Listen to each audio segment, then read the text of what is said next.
Apple reports earnings a week from Monday. Gene Munster from Piper Jaffray. First of all, thank you very much for being here.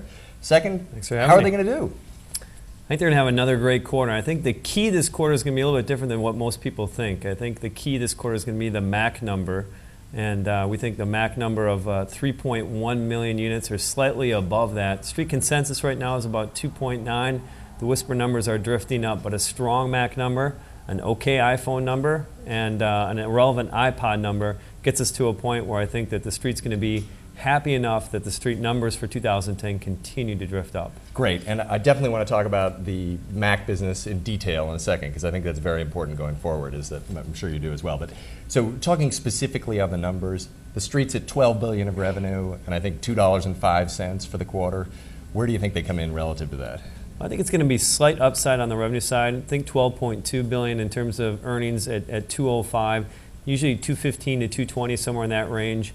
Because the waterfall effect of how the gross margin from the iPhone is impacting the income statement, you should see that continued upside on the earnings. So I guess the question is, will that satisfy the appetite for these higher numbers and the Street whisper numbers? And one of the things that's comical from the outside watching Apple report earnings is every quarter they give guidance.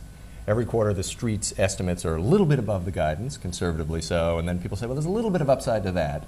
But Apple has been remarkably consistent at beating its guidance by a predictable amount. And I think we averaged it was something like 7% on the revenue side, 40% on the EPS side. So if you look at that, you get to about 12.25 in revenue and almost $2.50 in earnings. And so is that possible that we get there again, do you think? On the earnings side, that's a little bit of a stretch. And obviously there are some quarters that have a little bit more leverage in it. This quarter, given the iPhone number, is not going to be the reason for the big upside. You're probably not going to see a 250 earnings number. But I think a 12.25 on the revenue side is something that they definitely could do. So the wild cards earnings, the revenue number looks like it's something that you can mail in. Now, what's Apple like to deal with when you put out your estimates? I can remember being an analyst, there were a lot of companies where you'd put out an aggressive estimate and say, I'm really optimistic, and they would come at you with a baseball bat and say, no, that's crazy. There's no way we could do that. And they had a great shtick that would make you lower your estimates and so forth, then they'd manage to beat them again. Does Apple let you do your own thing, or do they give you a lot of guidance? Apple is different than any other company we work with, and they really let you do your own thing. And it's to the point of it's just an absolute black box. And I think you see a lot of analysts trying to try to gain more information from the company, but the reality is they're just not giving. Most of our estimates come from the reality of us going through some of the data, industry data, and creating our own data to try to get to the actual number. And so Apple really is not much help. So to hit 2 points quickly on the quarter, you say the Mac business is better than expected. Why?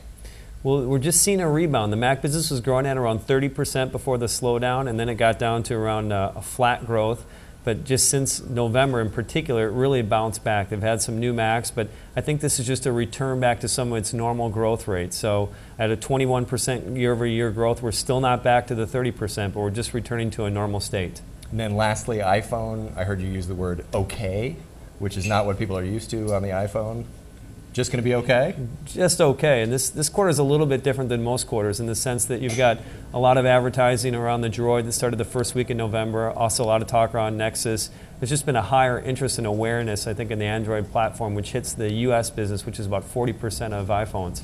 So I think what you could look for is if it's 8.8, I think that's really the bogey. The Street numbers were 9.2, but I think investors that I've met with in the past week are really thinking that number is going to be slightly less. The important part is the growth trend is still in place, and the iPhone ultimately is going to become the biggest selling phone in the market. So you do think there was some impact from Android? I think Android did have an impact, and I think that it seems relatively short-lived. Nexus, obviously, the start was a little bit less than people thought, but there's a lot of anticipation this quarter, and that does have an impact on the numbers, but doesn't change our fundamental belief that the iPhone is going to be a revolutionary product. Great. Thanks, Gene. Thank you.